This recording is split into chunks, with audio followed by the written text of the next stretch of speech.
Hey everyone, welcome to the 14th episode of the Dose of Desi. Today is Sunday, October 9th, and today we're gonna do something a bit different and lighthearted.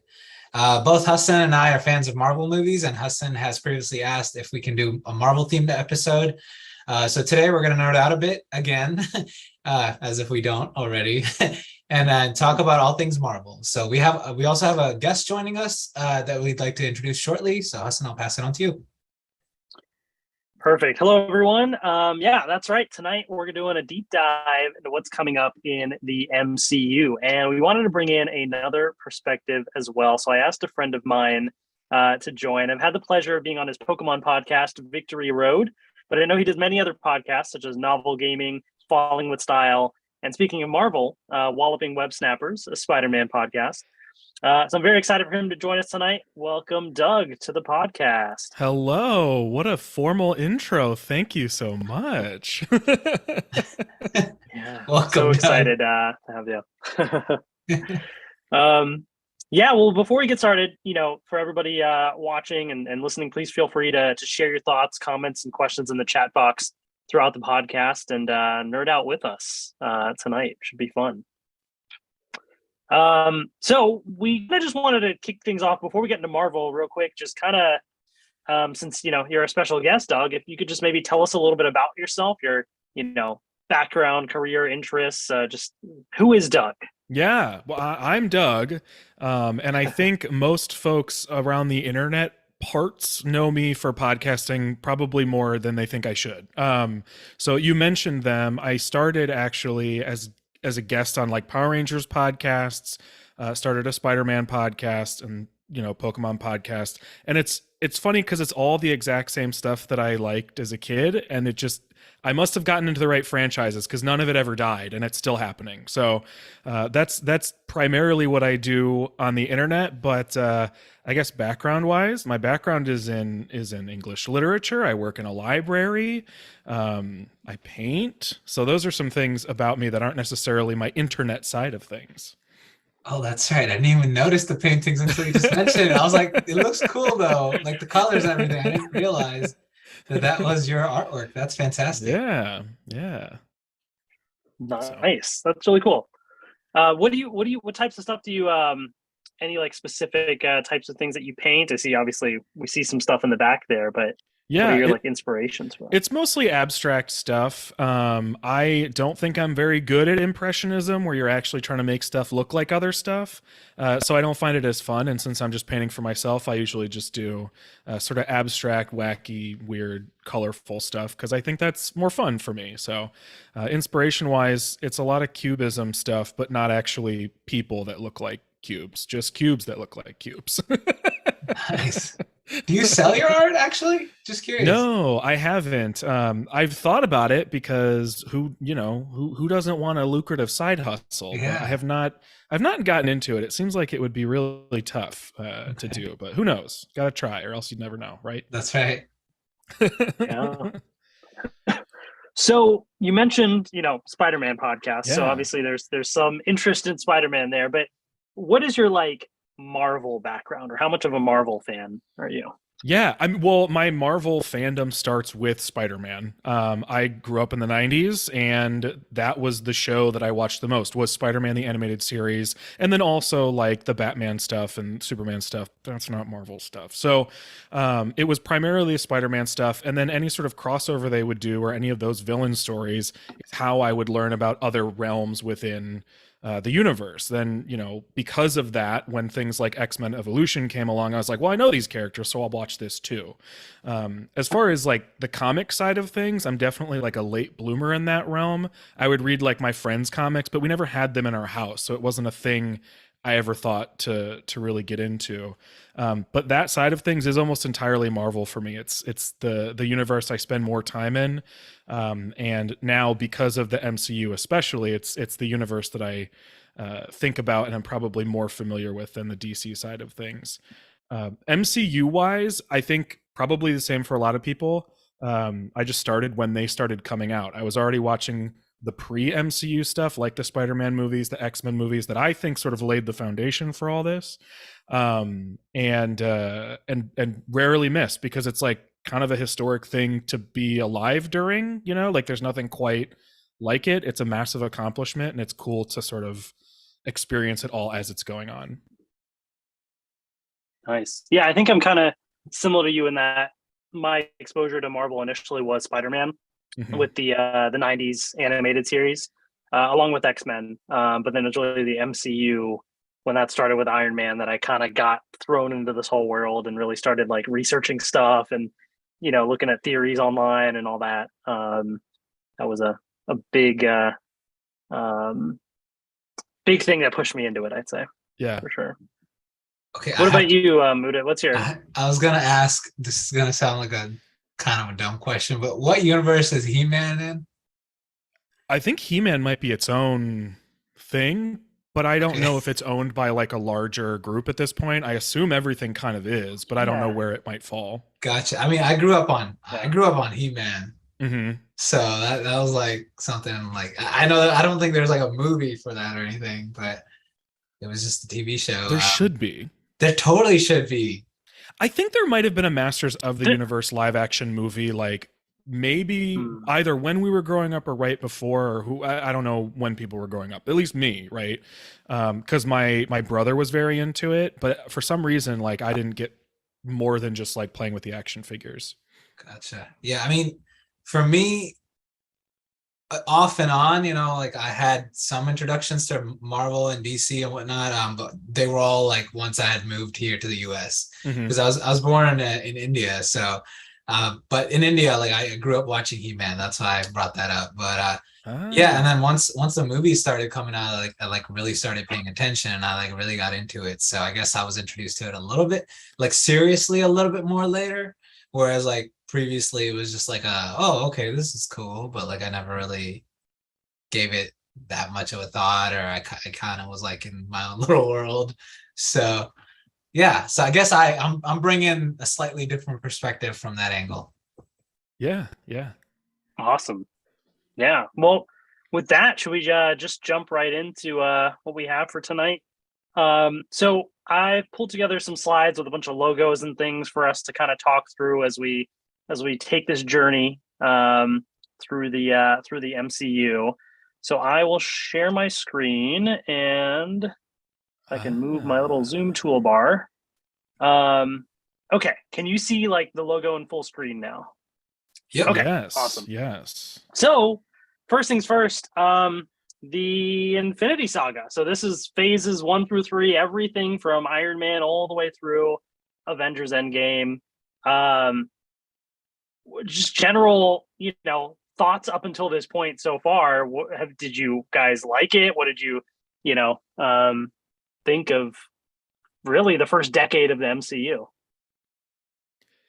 Yeah, I mean, I think it was a blast. I mean, obviously, in retrospect, you can see some of the shortcomings, especially now that they're addressing them and we're getting stuff that we didn't have for so long. But like I said, like being a part of it, honestly, Infinity Saga movies, some of them are my favorite theater going experiences because people get hype, like people get really excited. I still very vividly remember my experience seeing the Avengers, the first one, the 2012 one, at midnight with everybody, people in costume, like, you know, I wouldn't have thought I was somebody who liked a lot of hubbub in the theater prior to that moment, and I think it really proved me wrong. So there's just something really special about it. I think people talk about Star Wars in a way that like I can't understand. I feel like now I have my own sort of theater going experience akin to Star Wars, you know? Wow. Okay. Hassan, what about you? Yeah, I mean, I'd say it really changed, I feel like, how people view movies in some ways. Like, for example, now it's like tradition to stay after the credits, right? In the movie, you know, there's like things that are going to be there, right? Like Marvel has set expectations in certain ways, right? And I love getting immersed in a whole universe and kind of just feeling like the characters, you know, live beyond what's on screen and you can theorize what they've done, you know, in between movies and things like that.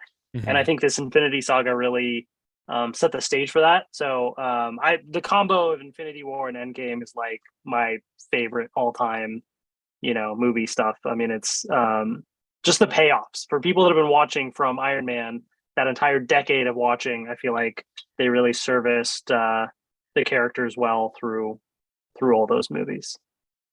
What about you? Okay, so again, I'm gonna ask those newbie questions. There were 3 Avenger movies, right? Avengers movies. I think we're at 4 if you count, of Infinity War and Endgame as their own very separate things. Yeah. Gotcha. Okay, I was trying to like think. I've watched all of them. It's been a while. But yeah, I would say, I don't know. I think it set a certain expectation for me as well. And seeing everything that Marvel and Disney started at the very beginning and like that all leading up to this, I really enjoyed that. And I think my expectations are like pretty high now though. So like whatever we're going into, I'm like, okay, now they're like going into all sorts of different things that I'm like, oh man, what happened to the old school stuff? Like, so I always have that sense of nostalgia when, I think of the Infinity Saga and all the old characters. So I hope whatever's upcoming, not to like go off on a tangent, but whatever's upcoming, I hope it lives up to everything that's come before it. No, I think that's a great point because they really have set expectations for what a franchise can be, kind of at an unreachable place, maybe even for themselves. Right. And as fun as the Infinity Saga was, and as fun as the MCU is, I have said so many times, like other studios need to stop trying to replicate it because I do think it's lightning in a bottle. And I think there are downsides to doing something this successful. There are downsides to having multiple $2 billion movies in the same franchise. So I love it when when it's in its own vacuum, but I'd be lying if I said there weren't some like negative effects on other studios and other movies and all that sort of stuff. And we'll see if they can live up to their own expectations, which I'm sure will be a theme throughout what we discuss here. Yeah. Oh yeah. And I think it's interesting seeing something, kind of leading into what's coming next. The way that the first 3, as Marvel kind of turned them phases of movies, right? The marketing basically for it, but every phase led up to an Avengers movie, right? Avengers, then phase 2 led up to Avengers Age of Ultron. Phase 3 had Infinity War and then Endgame. But now with phase 4, there's no Avengers movie at the end of the phase, right? They're kind of changing it to have Avengers movies be further down the road. It's almost like they're resetting a little bit. So I think, expectations, of course, you go off of Endgame, this massive thing, and now you have so many other, smaller projects. It's a big shift for sure. And so, I forgot I had a cool little visual to sum up the Infinity Saga, but there's a lot of characters introduced, but Marvel didn't stop there, right? We have more that they've been introducing and will introduce. But it's just cool to see how it all came together with the Infinity Saga. Wait, who's the character on the left with the wait? Oh wait, no, okay, I know who that is.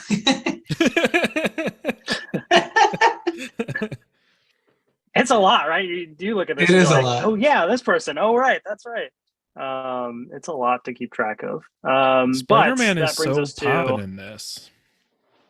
He feels like he was photoshopped in later. Kind of stand out. He does. He's very colorful compared to everything else going on. Yeah, that's right. But that brings us to the next 3 phases 4 through 6. So Marvel is calling this the Multiverse Saga. So from the Infinity Saga to the Multiverse Saga. We've already seen that a bunch. We'll talk about it. But any brief thoughts on like the name of the saga? Does that sound interesting to you? Are you, hesitant about it? We'll start. I think Udit and I maybe have similar thoughts here because we both kind of did a little. I'm of 2 minds about it. I think that multiverses can be fun, but I think similarly to other franchises trying to replicate the success of the Infinity Saga, I do feel like everything is trying to replicate the success of things like Spider-Verse or Crisis on Infinite Earths or whatever. And I don't think every single universe needs to get into the multiverse game because it can get sloppy so quickly and so easily. And I think MCU is already seeing some of that. And so I'm hoping that phases 5 and 6 will begin to like clean and tidy things up. Couldn't agree more. But I've been enjoying the stuff we've been getting, which is why I think I'm of 2 minds, right? You talked about a reset, Hassan. It is, but you know, the first phase was like 5 or 6 like very clean, tight movies, and we knew exactly where it was going. This is a big question mark. I couldn't have said it better myself. I think Hassan knows that, like, with the whole multiverse saga, I've said it multiple times. You know, I'm so confused. Where is all this going? What is happening? So, I'm enjoying. You know, I'm enjoying some of it. Particularly the one that I really liked. More recent movie was the most recent Spider-Man movie. I went in having like pretty low expectations, and I walked out thinking, okay, that was pretty great. So yeah, I'll just leave it at that. Hassan, what about you? Yeah, no, I think you know, Doug, you said it there, where like I feel like there's just not as much of a focus yet, or it feels like there's so many different things that they're setting up or throwing out there, but it's not as cohesive in that sense. So, you know, maybe they'll pay off different things. I think they're kind of exploring more the comic book route of, oh, you can have these one-off issues and you can do, you know, this crossover here, and kind of versus not every comic book has a super linear, you know, big cohesive brought together story, as I've kind of seen, which is good and bad in that sense, right? So it's certainly very tricky, and I'm very curious to see where they go from here. But I feel like just to add on to that, but I feel like because they're trying so many new things and so many different paths, it's like Doug was saying earlier, it's not as cohesive. It's almost like it's being diluted, and I'm like, I mean, I'm feeling lost in many of these films and TV shows. Doesn't mean I'm not enjoying them, but yeah. Well, we went from like 2, you know, at first it was like 2 movies a year, and now it's like 4 movies a year and like 4 or 5 Disney Plus shows and some shorts that they're doing and special presentations, and like it's also just a lot of stuff. And part of it is freedom for creators, right? Like you can make something that's a little bit separate that has potential to be part of it or not. Things like, you know, Werewolf by Night gets to exist without it having the sort of expectation of a new Captain America movie. But then it begs the question, you know, are you doing anything with this? Are you not? You know, there's just more questions than answers. Do you think any of the like more recent stuff with the multiverse, it's been repetitive in any way? Have you felt that at all?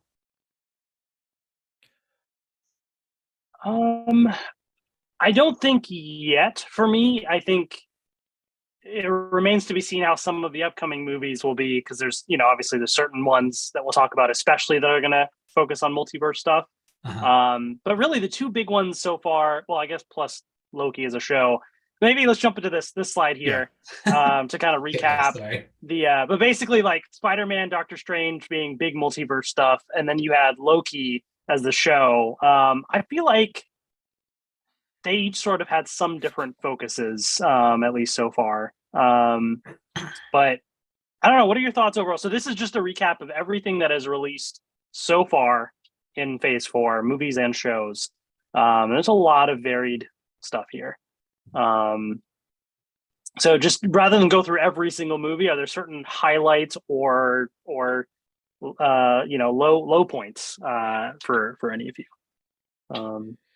Yeah, I think overall, especially, you know, knowing that this is kicking off our multiverse saga, I think that for me, WandaVision and Loki sort of established what I thought was like, for me, like an optimism about them getting into multiversal stuff. I kind of could see where their heads might have been, and kind of where we might go with it, especially with Loki, especially with them setting the sort of variant expectation and having some of it be very identical and some of it be very, very different. It opened up a lot of possibilities.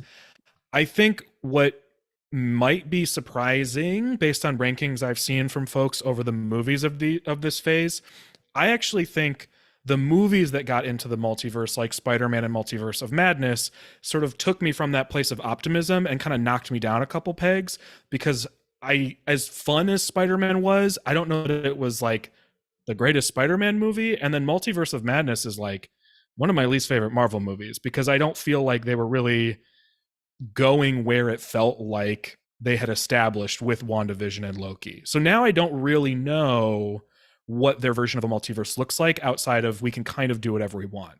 So I hope it kind of ties back up in some way. But right now I'm in sort of a weird gray spot as far as like what this phase represents. I agree with you about Doctor Strange Multiverse of Madness. I didn't really enjoy it all that much either. I thought the original was like awesome. I just absolutely loved it. And then this one kind of let me down, but I differ from your opinion on Spider-Man for sure. I actually really I enjoyed it.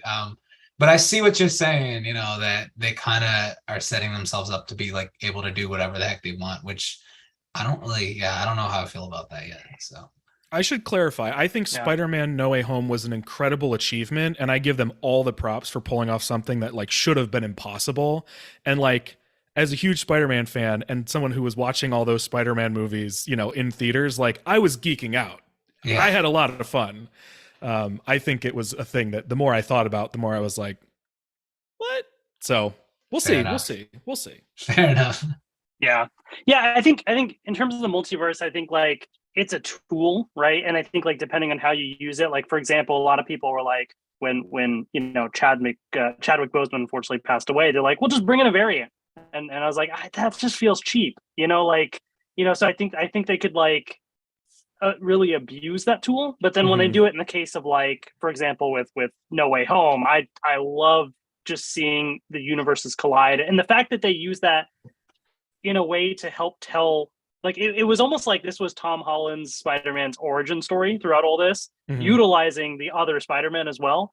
So to me, it just kind of depends on how it's used, and we'll see how that plays out down the road as well. But yeah, I mean, I think there's certainly some standouts here in Phase 4 for me, and then some that were kind of more okay.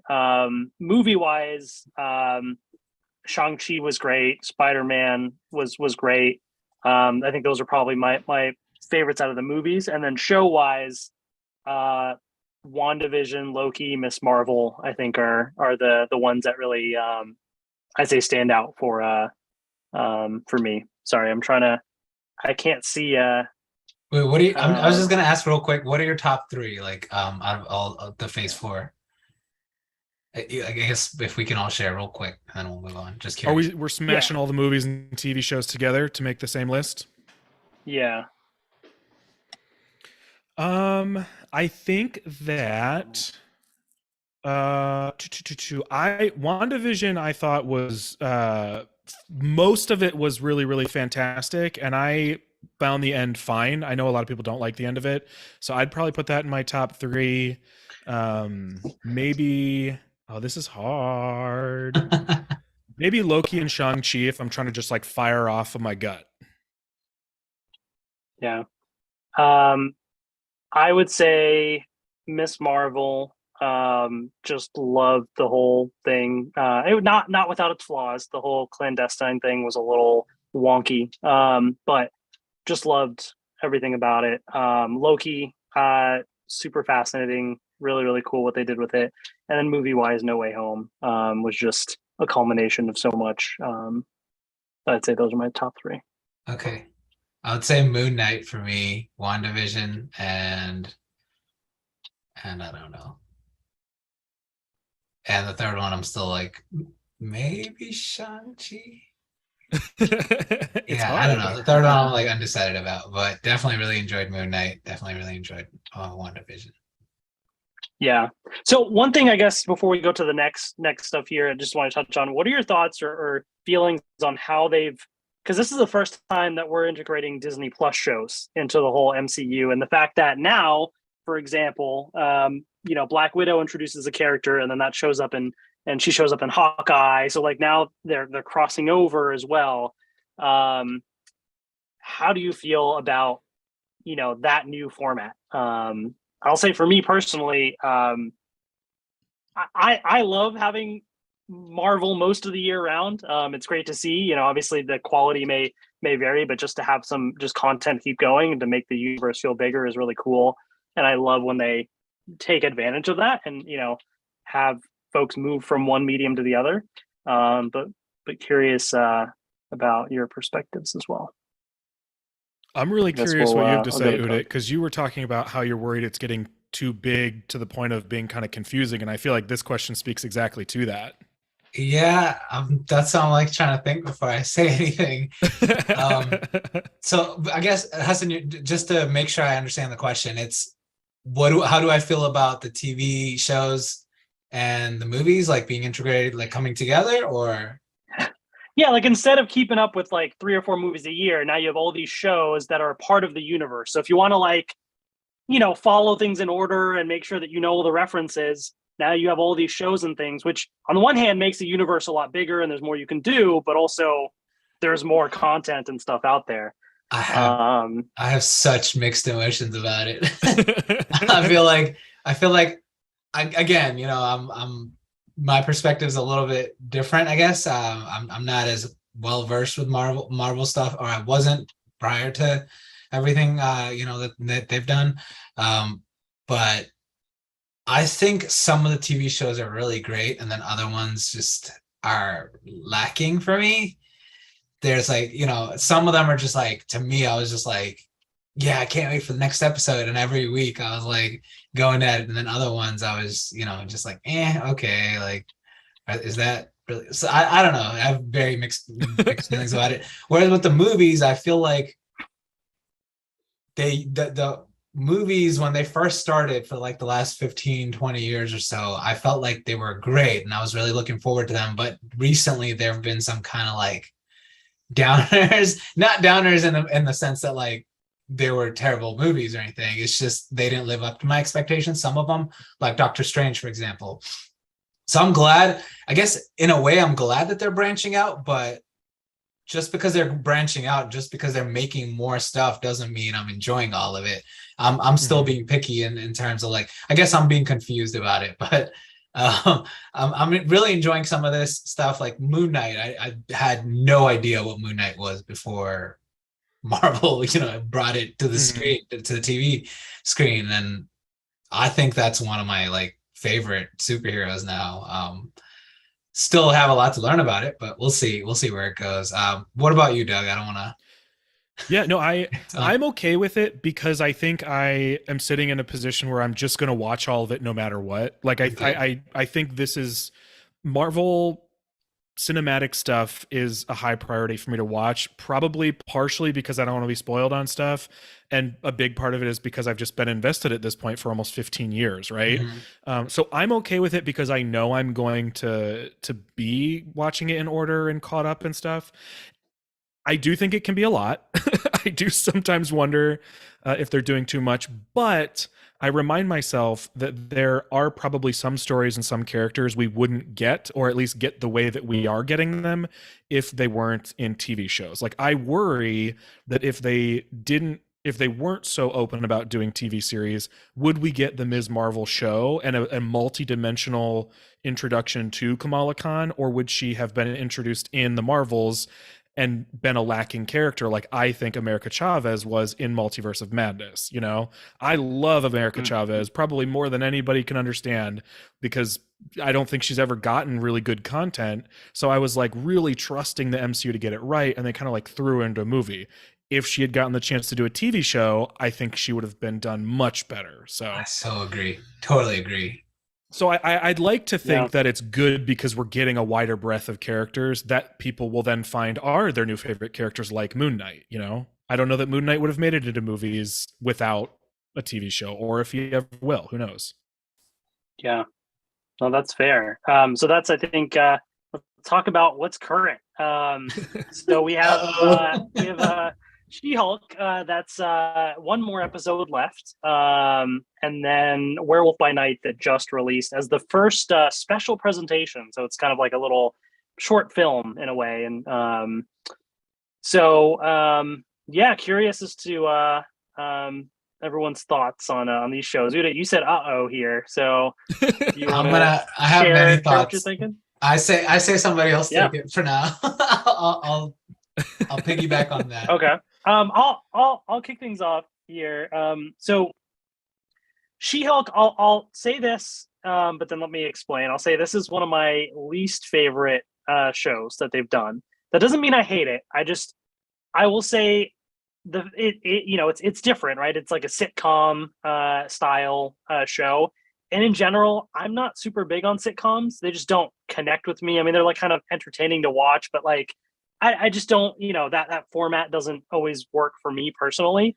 But I love the character of Jennifer and She-Hulk and that whole story. So when they do delve a bit more into like how she's dealing with her two identities and stuff, that does interest me.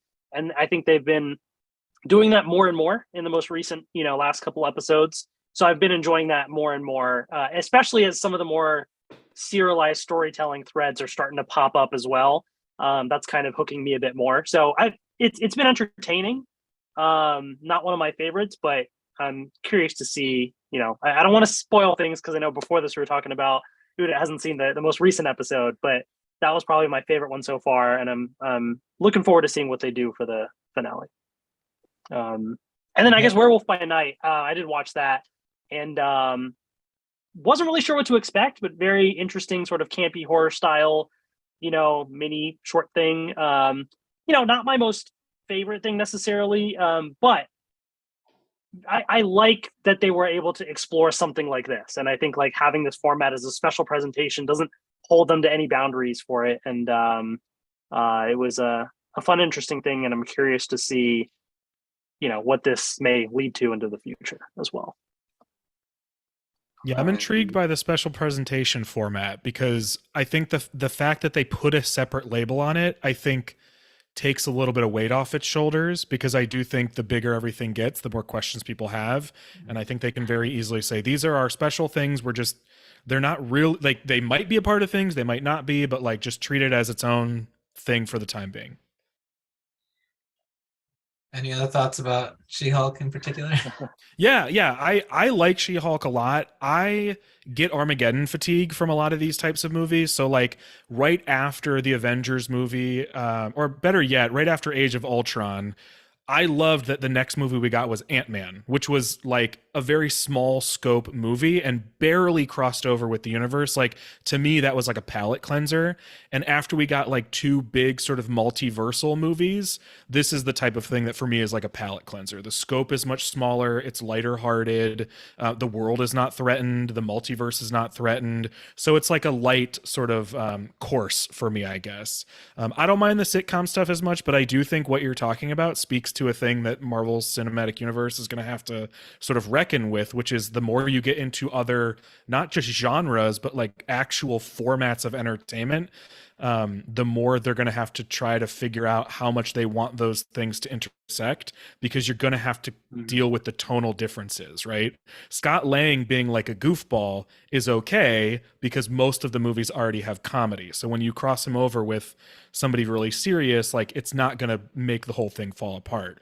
When you have She-Hulk, who breaks the fourth wall, and I know we've had Deadpool, but very separately, when you have She-Hulk who breaks the fourth wall and is sort of goofy and isn't really all that interested in being a superhero, if she eventually intersects with other characters outside of just Bruce in environments that aren't her show, I'm very curious to see how much of her is retained, versus how much she's sort of a totally different character. Or I'm wondering how it's going to play into things, if at all. She is literally on the other side of the country, so maybe that's her strategy. I don't know. Okay, I have a question before I share my opinion. How like, okay, I'd never heard of She-Hulk before. Yeah. Marvel introduced it. So is this like a new character, or is this also in the comic books? No, she's not a new character, and I think the context helps a lot, because this character is very true to She-Hulk in the comics. She breaks the fourth wall. Really? It's very situational. You get courtroom stuff. It's lighthearted. She goes for what she wants, whether it's like, a case or guys or whatever. It deals with her dating life. So like, the show is adapting the comic, but we haven't gotten anything else in the cinematic universe that has that sort of tone, because she is a very unique character. When we get like Peter Parker's love life, it feels different because he's like a weird, awkward teenager. Right. And he still gets to do like big boss battles with Doc Ock. I think with her, she's not as well known, and people don't know what her weird, awkward dating life looks like. So it's sort of a first exposure for a lot of people. Right. Okay. And she was breaking the fourth wall before Deadpool ever did. So she's been around for a while, is my understanding. Okay. All right, that's good to know, because the way the show started off, and I mean, I don't know, I'm gonna try not to put out any spoilers there, but possible spoiler in case I slip up or something. But so the way the show starts out, you know, Bruce Banner's there, and then she kind of like, you know, that develops into that. I just felt like, I don't know, I just felt like it was just like a, to me, you know, I'm not knowing the comics all that well and everything. I just, in my head, I thought, oh, they just created a character just to have another show. I know that sounds a little like harsh, but yeah, it's not been one of my favorite shows. I'm trying to figure out whether they're trying to show, maybe, you know, this is going to sound a little controversial, but whether they're trying to show, I like the lightheartedness and everything of it, but they're trying to show her as both an empowered character and then also kind of like silly, goofy, and kind of, I don't know, like I'm getting like contradictions left and right from this show, and I'm trying to figure out, okay, is this woman, you know, being empowered, or is she not being empowered? Are like the female characters in this show, like, you know, how are they being portrayed? I don't know. Like, Yeah. I know, like maybe we don't probably talk about that much, but that's kind of been on my mind. And then one of the most recent episodes, the most recent one I actually haven't watched, but the one before that, I just wanted like my half hour back. I know that sounds really harsh, but I was just like, what? Like, why is she going to a retreat center? And like, why am I watching this right now? Yeah. Like, I didn't feel like the story like moved forward much until the end of the episode, like very end of the episode. So yeah, I know that all sounds harsh, kind of harsh, but oh No, man, I don't know. So I think far, it's I'm a not good digging. perspective to have, though, because I would imagine the vast majority of people coming into this don't have a ton of context for the character, right? And so you have to ask the question, like, are you building up the character enough that people kind of get her? I do think she's in a tough position because I think one of the things I like about her is that sort of like messiness where she like gets to be a person. And I think we saw with Captain Marvel, who is like this other very powerful female character in the universe, like she was then called like too cold because she wasn't like messy or goofy, or like she's like one of the few characters that like doesn't tell any jokes in the universe. So like striking the balance I think is difficult, and I think I like She-Hulk because she gets to do all that stuff. But they're telling the story differently, right? Like They are. instead of building up to an origin story and like you were referencing this, Udit, instead of building up to an origin story and instead of getting a whole half of a movie to explain who somebody is and why this shatters their life, they gave her all the stuff at the beginning and they're like unraveling it from that point instead. It's like kind of a and weird different heard, storytelling device, but you know.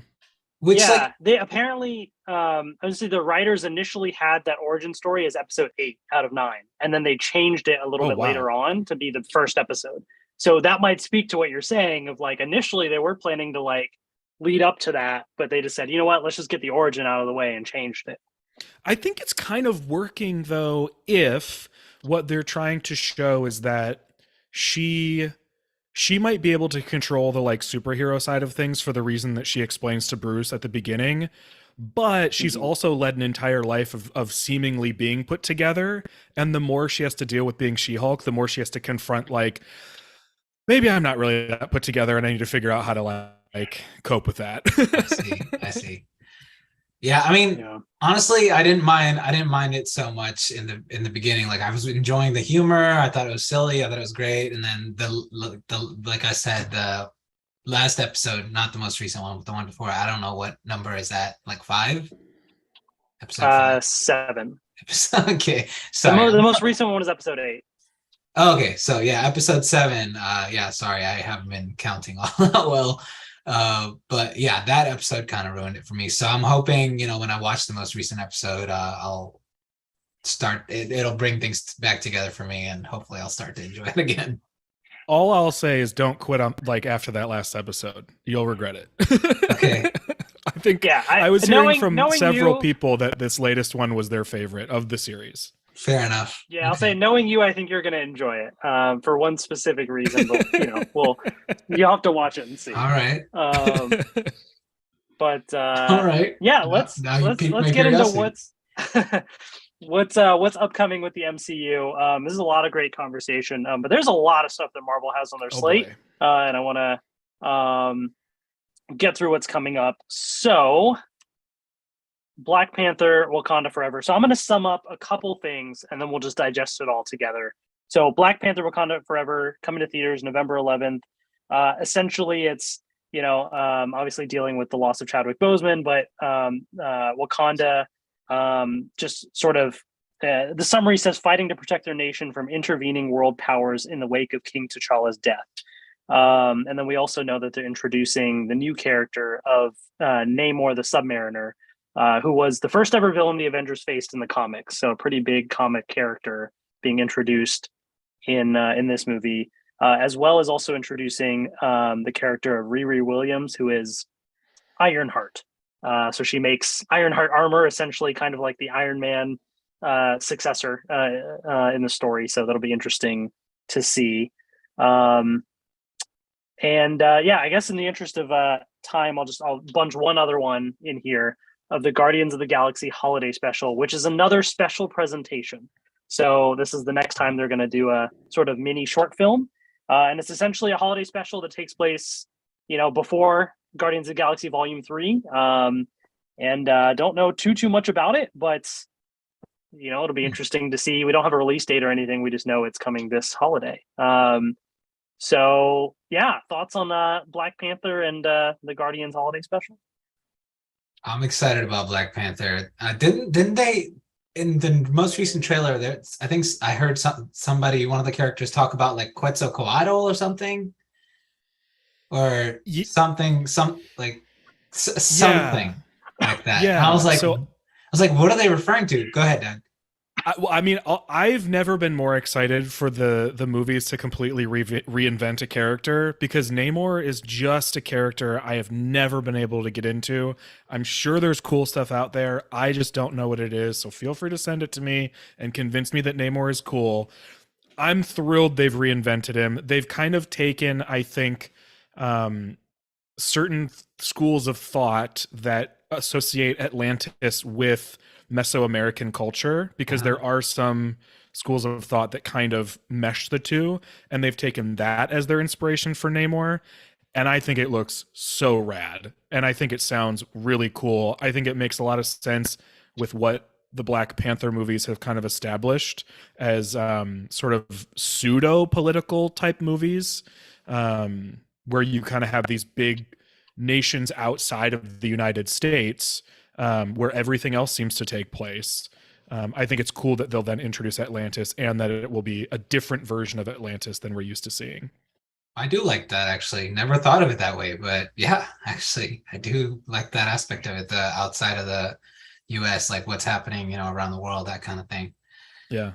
Because shows have done it, but I don't know that there have been movies that have really taken us outside of there, unless it's space, know? Yeah, that's true.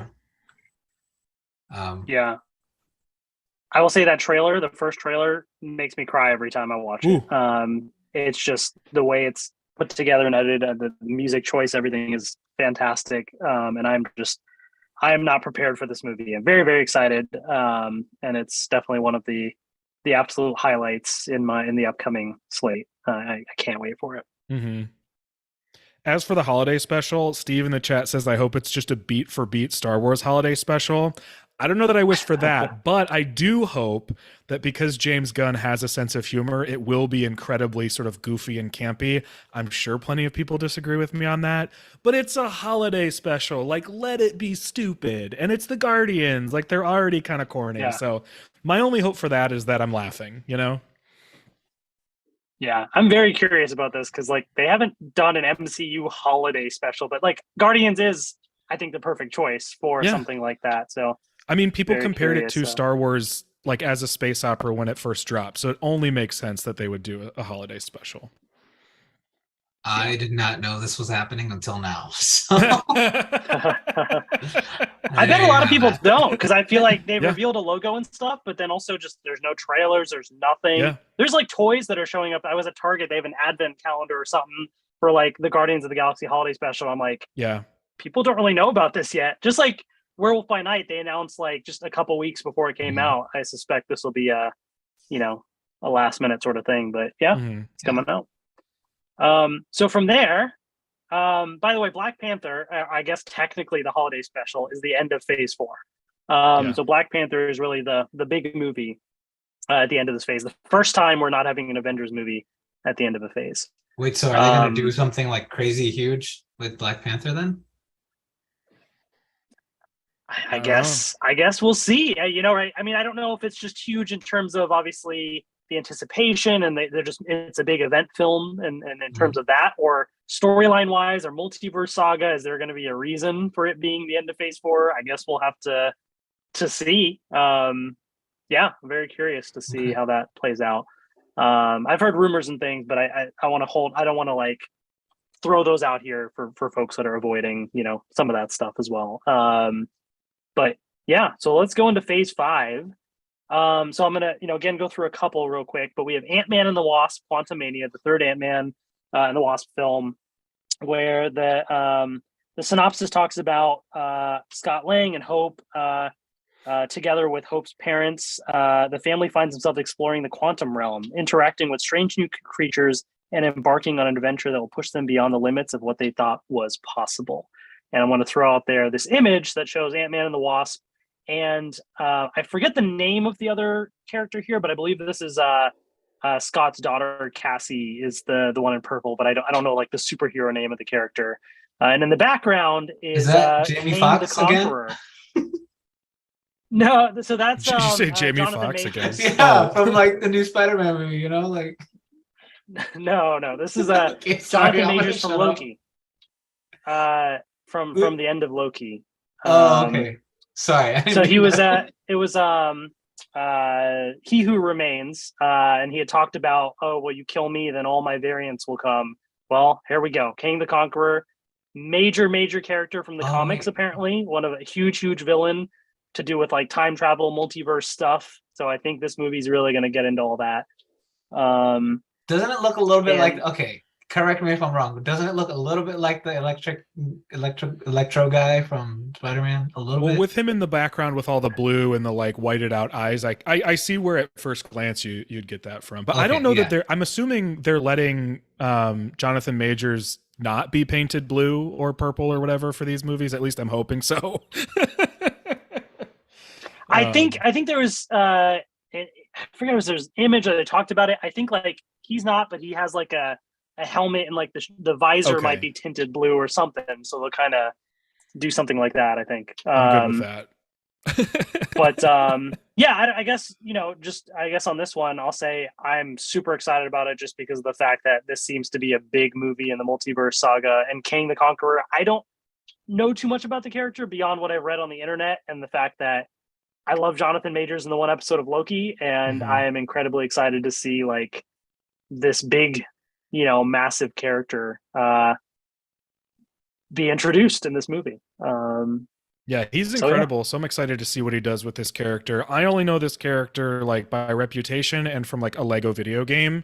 So I'm excited to see, what they do with him. I think more so than Phase 4 setting anything up for the Multiverse Saga. I think this is going to be the movie that tells us what to expect moving forward. I think Phase 4 is always probably going to be remembered as the sort of weird mishmash phase, and phases 5 and 6 are really going to actually be the Multiverse Saga, at least the way that people think about them. Absolutely makes sense. I think you're right. I think you might be spot on. Yeah. Well, then that brings us to Secret Invasion, which is a Disney Plus show. We do have a trailer for this that has been released, but this is the one with Samuel Jackson back as Nick Fury. As well as Ben Mendelsohn as the Skrull Talos. So it's essentially featuring shape-shifting Skrulls who have been infiltrating Earth for years. We also have Don Cheadle back as War Machine. Wait, but I thought Skrulls were good now. That was a certain group of Skrulls, but not the entire race. So that the one Skrull Talos from that movie is going to be in the series, but when you say you get confused, Udit, when we get into Skrull stuff, that's where I get confused. Okay. I think it's wild that they are doing multiverse stuff and Skrull stuff in the same phase. I think they are playing with fire. I think this has so much potential. Not this show. The show could be totally great, but having both of those big things happening at the same time, I think could be so wild. And hopefully it's a good kind of wild, but the whole thing with Skrulls is you never know who to trust and you never know who's, real or not or whatever. And the whole thing with the multiverse is you can have multiple versions of the same person. So like, how do you mesh those two? I have no idea. I have no clue. Maybe the Secret Invasion Skrull stuff will spend more time in the TV realm, and maybe the multiversal stuff will spend more time in the film realm with like a little bit of crossover. That would at least help my brain. But I don't know enough about the Secret Wars and Secret Invasion comic stuff to say where this might go.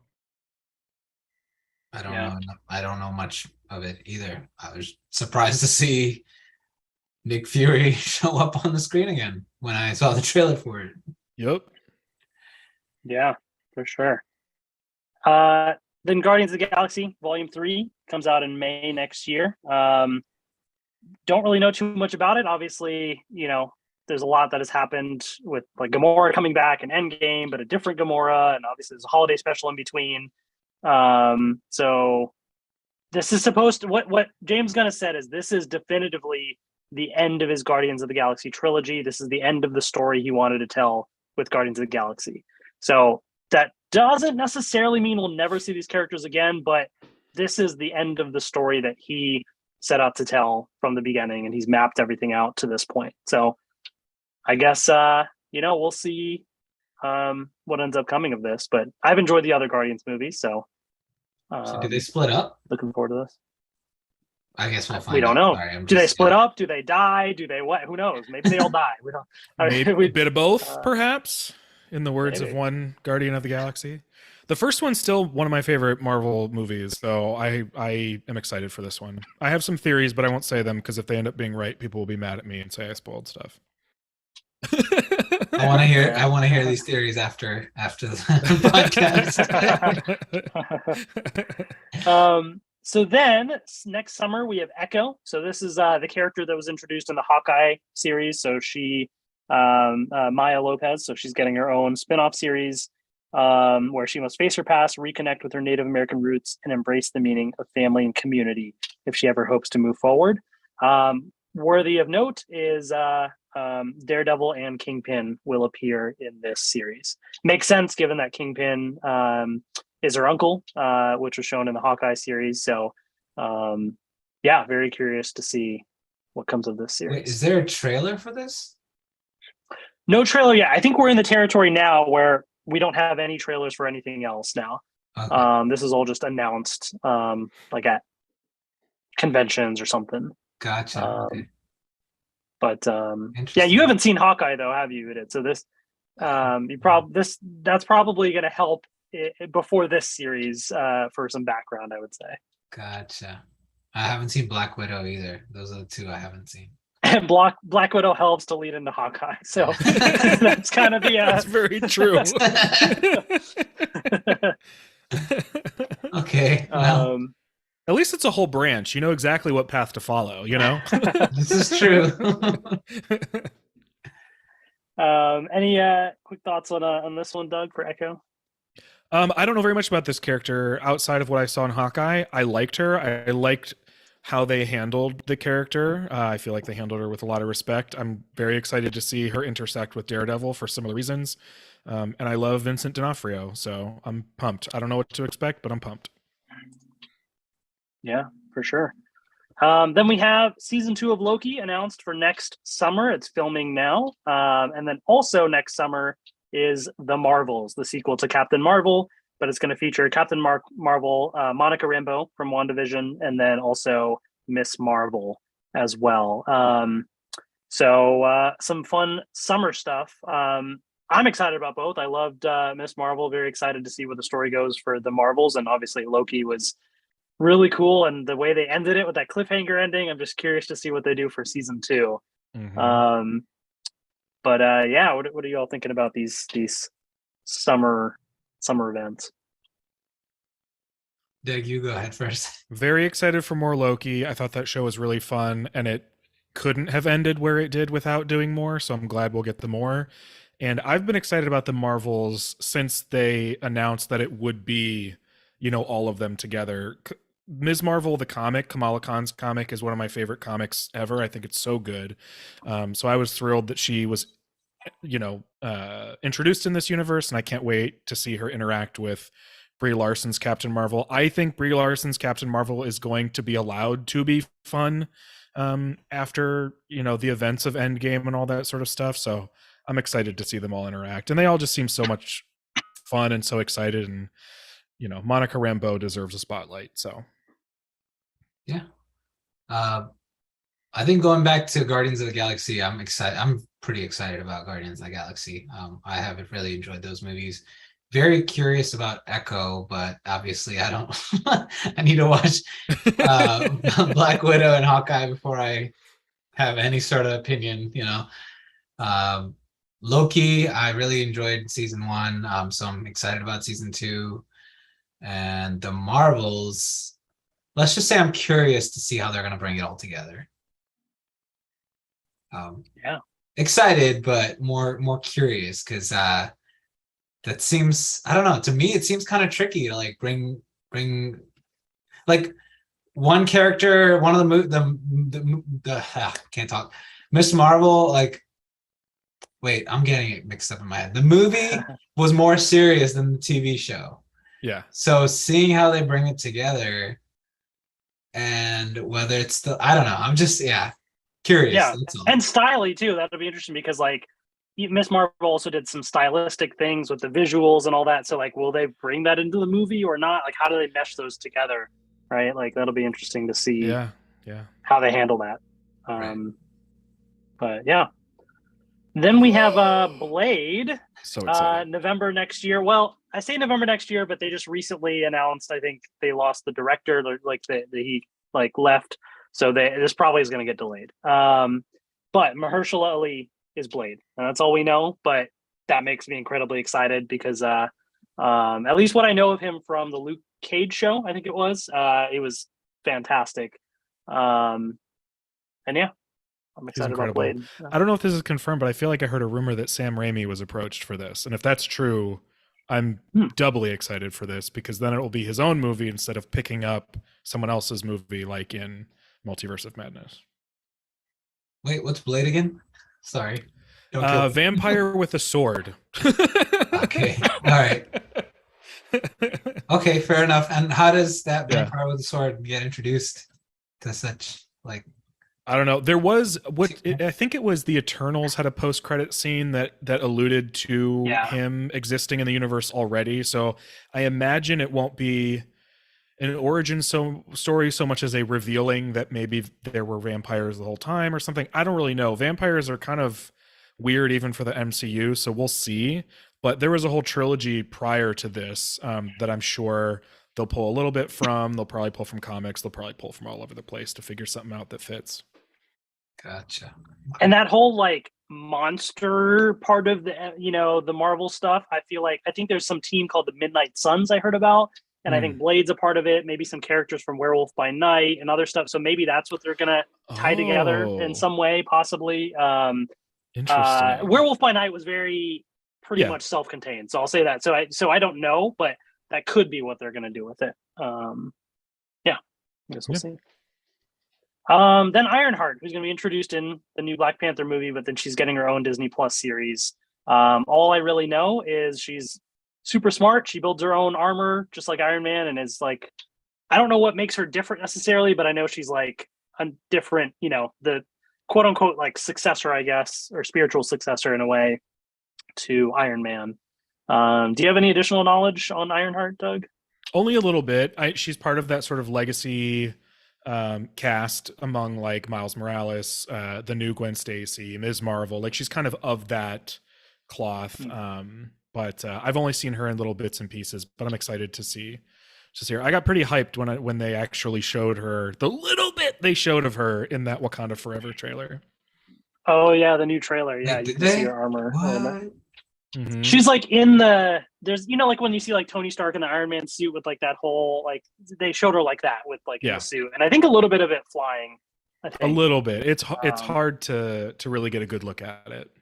But there are toys out there, so if you want to know what it looks like, you can look up the toys. Gotcha. The toys always reveal stuff. I know. Yeah, so we'll see what happens there. Then next fall, I just threw this in here as well because it's interesting. X-Men 97. So X-Men animated series, which was from 92 to 97. Marvel Studios is basically bringing it back since they now own, the rights to some of the stuff. They're continuing the original 90s series. So I don't know necessarily that it's going to tie into the MCU timeline, but I guess multiverse. So it's out there, but it's just continuing the animated series. And I just threw in some images that they had of what to expect as well. So I had watched the series when I was younger. I never revisited it, so I don't really remember too much about it beyond like the look of the characters and stuff. So I'm curious about this. I'll probably try and rewatch the old series before this comes out. Yeah. This is a can of worms. Now everybody's going to want their favorite show to get picked back up. It's true. But Yeah. It's neat. I think it's cool that they can do something like this now. Yeah. We'll see if they end up taking the inspiration from this for other stuff or what. But speaking of animated, What If Season 2 is coming out next year. There's going to be they talked about a bunch of stuff. So some characters like Yondu, young Peter Parker, Shang-Chi, Valkyrie, Korg, the Red Guardian. So a bunch of characters, even from more recent stuff, are now going to be in the new season of What If. Yeah, I'm looking forward to it. I enjoyed it more than I thought I would for season 1. So yeah, I'm curious to see what they do for the new season.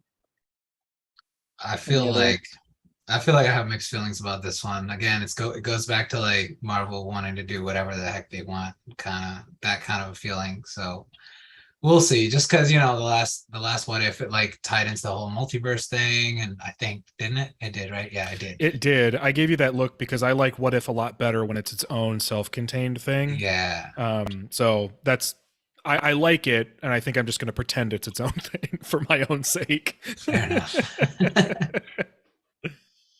Yeah. And then Agatha, Coven of Chaos. I can't wait to find out what this is. Me neither. Like, I obviously know the character, we really but don't I don't know know. anything. Yeah. Who knows? If it's spooky, I'm in, Does it? Yeah, I guess. Does it come around like Halloween next year? Or? They just said winter, like 2023 to 24. So probably a little after Halloween, unless they could do Halloween time. That would be perfect. Right? Yeah. But yeah, we don't know if this is a prequel thing. Is this continuing off from where WandaVision was, or what? We don't know. It used to be called something else too. I forget, the House of Harkness, I think, but they changed the name to Coven of Chaos. I think this is maybe better, and it alludes to the fact that her magic is chaos magic. So I wouldn't be surprised if it were a prequel, or maybe a bit of both. Yeah. So we shall see. But then the next one, very excited for, Daredevil Born Again, new series on Disney Plus, 18 episodes, spring 2024. Yeah. And Kingpin returns as well. What, are they going to play this thing for a year? What? I mean, that is a huge chunk. Assuming that they do the Disney Plus thing and drop like 3 episodes on day 1 or something, you're still looking at like 15, 16 weeks of one Disney Plus show. I mean, they've been able to keep one show at a time basically within each universe because they've been short little packages. I do wonder if this will be the first time that they've got like multiple things going, because this is so long. Yeah. That'll be good. That's all I'm gonna say. Yeah, for sure. I mean, it's Charlie Cox and Vincent D'Onofrio back as Kingpin, so I'm super excited for him to get the chance to be back as Daredevil in his own series. But it'll be very interesting to see how it may or may not differ from the Netflix series in terms of tone and all that stuff, and how any other characters coming back or not. Because until this point, it's been very ambiguous of this is kind of a soft reboot, or maybe it's not, or maybe it's continuing exactly like. But this may clear things up more. I don't know. Either way, I think it'll be interesting to see what they do. Yeah. So then going into 2024, Captain America: New World Order. So new Captain America movie featuring Sam Wilson as Captain America. So his first movie after the Falcon Winter Soldier series. Also coming back is the characters of Isaiah Bradley and Joaquin Torres as well. But the most interesting thing they recently announced is going all the way back to The Incredible Hulk from 2008 with Edward Norton. There was the villain in that, or not the villain, but there was Dr. Samuel Stearns, and they teased something at the very end where I think he got the liquid or whatever. Like, you know, he turned it, like he was kind of mutating and stuff. So there's a character in the comics where he becomes the leader.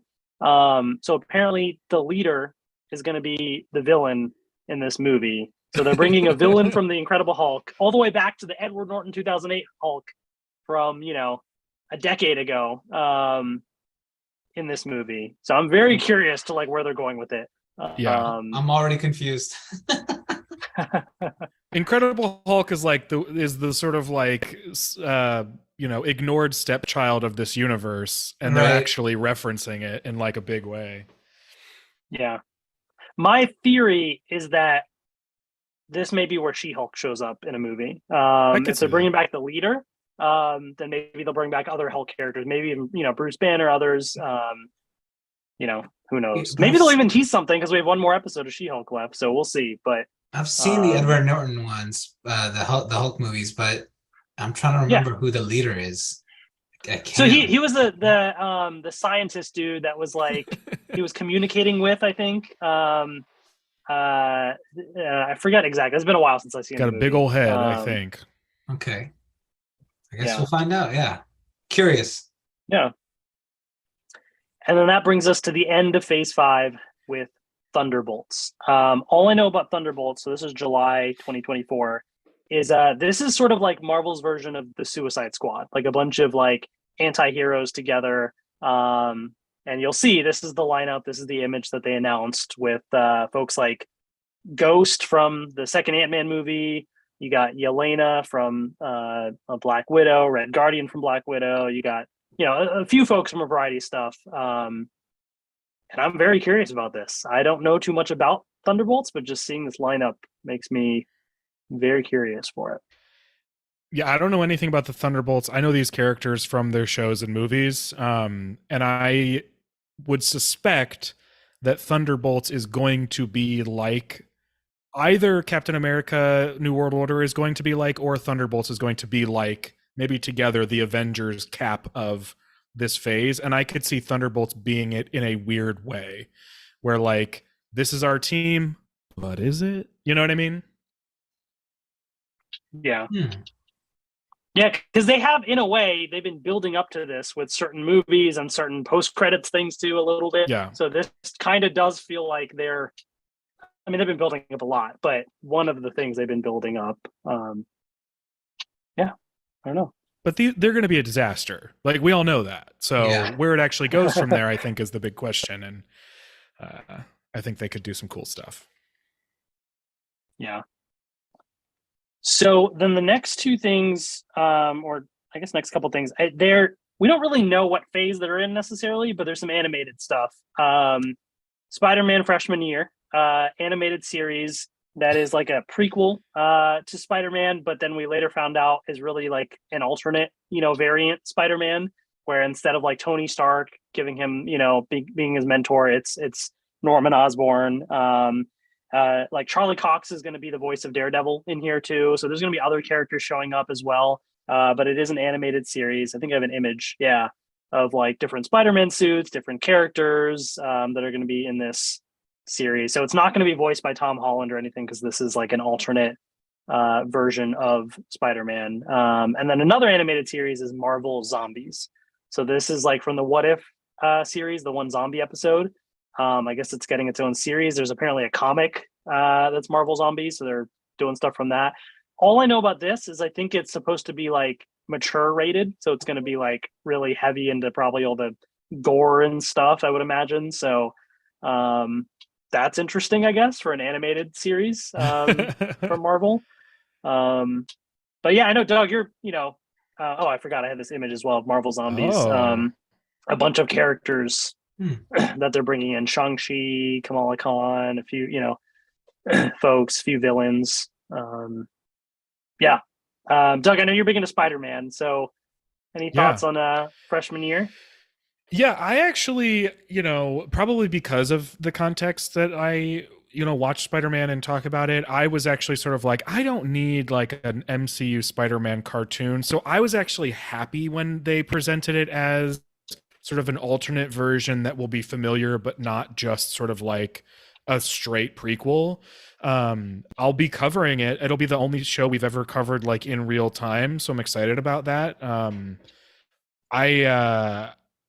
I still would love to see a Miles cartoon, but this is still another new take on Peter. So we'll see how they tackle it. And it does look like they are taking seriously the idea of like, we're doing another Peter show, so it's got to feel different. It has to have a different vibe and its own sort of perspective and personality, and it clearly comes through in this. I do like that the style is very much inspired by like old 60s and 70s comics.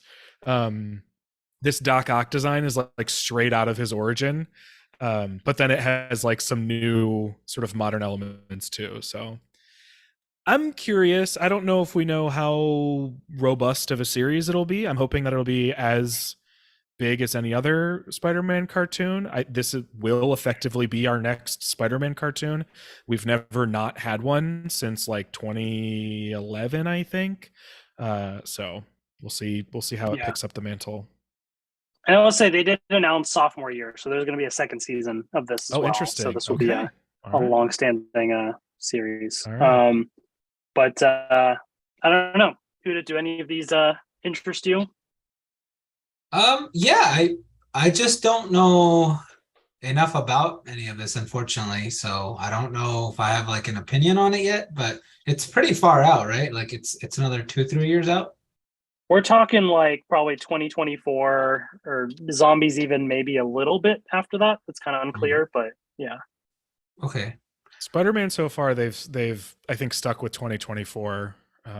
So hopefully that's the case. Yeah. Yeah, we'll see what they do with it. Armor Wars is the next one, which is basically featuring Don Cheadle's War Machine, and it's supposed to be like about kind of the fallout of like how does all the Stark stuff get out there and kind of dealing with, I guess it's kind of a pseudo, sequel in some ways to Iron Man stuff. I mean, there's Ironheart, but then I guess there's this.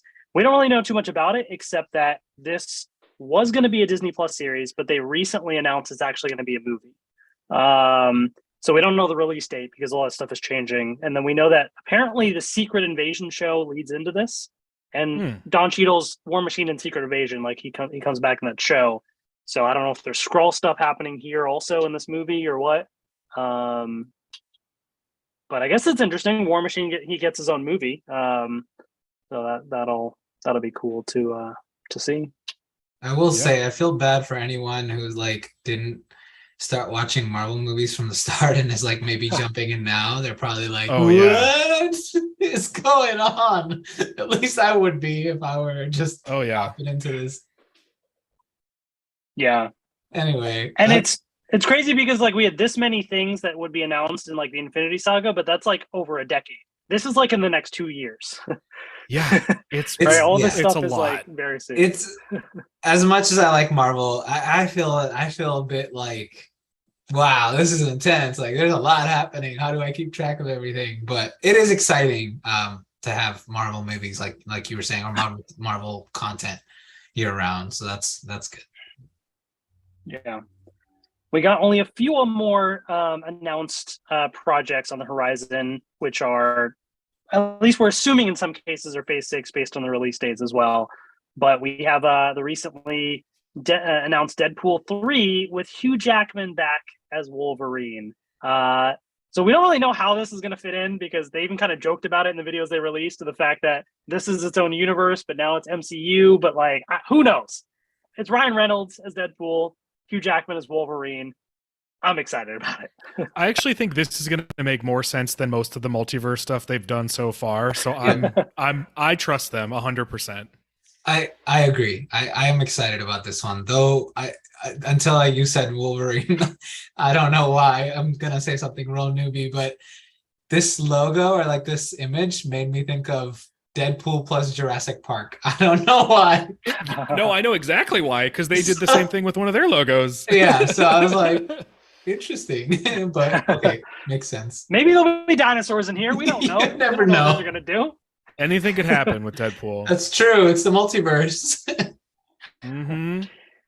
So that's September 6th, 2024. So a long ways away, but also not that long away. So we'll see. Then the Fantastic Four. Done a couple different times, but this is the MCU's first take on it. And the director of WandaVision, Matt Jackman, is going to direct this movie. We don't know the cast. We don't know anything about it. But obviously, this is a big team for Marvel, and I think a lot will be riding on this as well. So very curious to see what they do. I don't know. Any like, I know a lot of people freak out when they see the logo of this. I'm kind of just like waiting for more details. I'm with you. I am very okay waiting for stuff. I know people were like so disappointed they didn't announce the cast, but like you don't want them to tell you stuff before they're ready to. So like just let it breathe. I am very curious, I will say, about how they're going to pull off Mr. Fantastic, because I don't think any movie or TV show has really done stretchy powers well, and Ms. Marvel avoided it as best as they could. So I'm very curious to see what they do here. I think it's one of the reasons that Fantastic Four struggles is because their powers, they're iconic, but they're not especially like sexy and special effects. So we'll see how Marvel decides to do this here.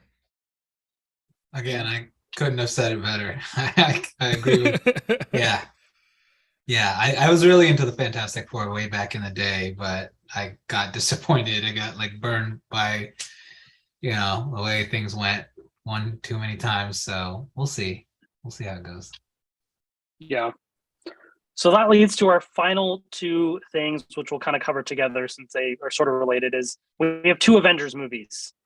Avengers, the Kang Dynasty, May 2025, and then Avengers Secret Wars, November 2025. So these are the only Avengers movies in the entire Multiverse Saga. So that's kind of a change from having them after the end of every phase. And also there's 2 in 1 year. Now that may change down the road if things get delayed or whatever, but for now, 2 in 1 year. I'm very curious. I mean, obviously Kang introduced in, the next AntMan movie, supposed to be a big character to do with time travel, multiverse stuff. So makes sense that that's something related to the end of the Multiverse Saga. And then Secret Wars, what I know about the comics is, again, it's another big multiverse thing. And the only thing I know in the comics is after whatever crazy events happen, there's like a more consolidated, streamlined universe where they'll like pick a character from this universe or one from here. It's almost like a soft reboot so that they can say, here's a new universe. And it's like bringing like, the best of all these characters into one. And I kind of feel like that might be a way that Marvel's kind of like soft rebooting or starting over, where they can say, all right, here's a new Tony Stark and this is going to be the new one going forward or something, like, because it's been so many years. And now for people to have to catch up, maybe they don't have to catch up from the beginning. They just start with the new universe after this. That's kind of my theory of what they're doing. Yeah, I don't know. I mean, is this the comic events that killed the Ultimate Universe and brought like Miles into the... I think that was this, so. Right? Yeah. So yeah. I wouldn't be surprised, especially as this universe gets bigger and bigger and bigger, if this does exactly what you're talking about. I don't know, Hassan. What you said when you said the whole soft reboot thing, it didn't really inspire confidence in me. I was like, are they just repackaging the characters and like remarketing it and then throwing it back together and just saying, here you go? Like that's what I thought. But I hope I'm dead wrong, and I know I've been dead wrong about a lot of things. So in the Marvel universe, I mean, so. Yeah, sorry. I guess I'm turning out to be the harsher critic of the group. No, that's fair. I'm worried about a situation you're like much that more the too. outside perspective, Okay. Right? Yeah. I'm worried about something like that too, because I think immediately, and I know this is allegedly 2025 or whatever, but I think the whole universe is so informed by the version of Tony Stark we got that if they're ever going to introduce a new one, like they need breathing room. So I don't know. I don't know that they feel they can sustain that, but for them, sustainability is making $2 billion on these movies. So, Right. Yeah. And I think it's one of those things like where comic books are used to that, where you talk about like, Yeah. oh, it's a whole different version of a character. They do that every few years, right? Like, oh my gosh. like if you want to go back and read comic books, they reinvent the same character over and over and over, tell different Yes. stories. And if you want to go back and read so comic we haven't books, done that. good luck. Yeah, but do I want that in a movie though? You know, like Right. That's the interesting thing, right? Like I struggle with that with comic books. That's why I've kind Me of too. mostly stayed away from it, is I don't know where to even begin, because I'm the type of person where I want to follow things from the beginning, but you can't really, it's not really feasible with comics anymore because they've been going on for so long. So that's the tricky thing, right? They haven't done that with movies, and maybe that is going to be a mess. But I don't know. I guess this is what they're leading up to. So they must have a plan, but who knows how well it's going to work out. Yeah. That is Avengers Secret Wars. And that's the end. I threw a little logo here to just kind of wrap things up. But there's a lot they've already announced, and there's still a lot that, like Phase 6, they've only covered like 2 or 3 things. We still don't know a lot of other stuff out there. They've talked about because there's like Shang-Chi sequels movie they've confirmed. Yeah. So we don't really know, but there's going to be even more than what we talked about. Oof. I guess strap in. I have a final question, just I guess, wrap things up as we're wrapping things up. How long do you think Marvel movies will be around for? If you had to like speculate, right? Like, so now they've been around for like 20 years. Like, how long do you think they'll be around for before people are like, what? Like, why are they still? I don't know. Just any thoughts on that? My concern is you can't put the toothpaste back in the tube, and that they, from this point on, I mean, Marvel Studios, how will it collapse? You know what I mean? I think at some point they're going to be forced to scale back. I do think fatigue is already setting in for people. And I think they will have to reckon with that. And I imagine it will end up looking like, okay, we're focusing less on this one big universe, and it will be, here is this particular series of movies, here's this particular show, and it won't be every single day you can watch a new, or every week you can watch a new thing. But I don't think it's going anywhere. We will eventually get another Tony Stark. I just don't know how soon. Yeah. And it'll be interesting to see is like, if things completely fail and they have to just kind of like pick up the scraps and do some solo stuff or whatever, do smaller scale things, or is it because of their plan of, you know what, at this point, things have gone on long enough. We have a new generation that wants to grow up on it. So maybe like Secret Wars, maybe as an example, do they just push things to the side and say, if you followed up until this point, great. But if not, here is a new starting point for folks and they can do smaller scale stuff or whatever. I mean, like Spider-Man, even before the MCU, we saw multiple versions of Spider-Man, right? But so I think Marvel characters will always be around in some way, shape, or form. It's just a matter of like Marvel Studios and Kevin Feige and all that. Like, I don't know how long that's going to last. There is potential for, because this is a movie medium and not a comic book medium, for them to eventually get to the point where their audience is so sort of loyal is maybe the wrong word, because it implies that they would consume just anything that they put out, but so familiar with this universe separately from the comics that maybe this universe eventually starts creating original characters that people are able to sort of just adopt as new heroes without it needing to be based on a comic. And I know there are some comic people out there that are like shuddering at the thought, but I think this could be a space for that, just like the Ultimate Universe had characters that belonged only there. And, what if universes have characters that only belong there? I don't know if that's something they would ever do, but I could see it working if they do it very strategically. And we still haven't gotten X-Men, so. True. I was just about to say that. We still don't know how the X-Men fit into all this too. So there's a lot that they could do with this. But yeah, I don't know. I guess just final thoughts then in general. Obviously we went through a lot, but like, are you excited, not excited, like in general about the future of the MCU? Like, I mean, for me personally, obviously there's a lot we don't know, but the general direction or the types of things they're doing seem interesting, or they seem like they're heading somewhere, like with Kang Dynasty, Secret Wars, it's all kind of colliding in something. So it's exciting to see that plan finally, because we only recently got that stuff announced. So now we kind of have an idea of what they're leading towards. So I'm very excited to see where they go with it. But what about you two? Go ahead, Doug. Yeah, I'm excited at the potential. I think more frequently than not, I'm enjoying myself with Marvel Cinematic Universe stuff. It's very, very rare that I walk away from it not being at least in a place of where I had fun, you know. I think the one thing I frequently have to remind myself as we get these like new shows and these movies that are based on things I'm not familiar with, that I also didn't know who the Guardians of the Galaxy were. I barely knew anything about Thor. Iron Man was like not that big a deal in the comics. I only really knew anything because of the cartoon.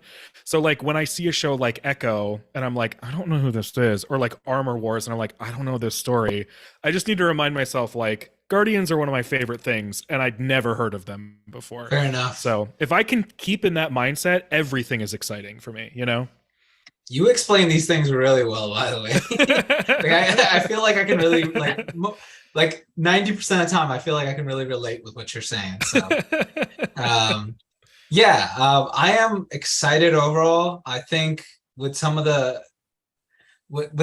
like side things happening, you know, a lot of new TV shows, a lot of new characters, I do feel slightly fatigued at times, and I'm like, okay, like, so there are some of the bigger movies and some of the TV shows that sound interesting to me. I'm more excited about some of that stuff, but let's see. Some of the stuff that's further out, I'm just like, okay, besides the Avengers, I'm just like, okay, how's that gonna work? So we'll have to see.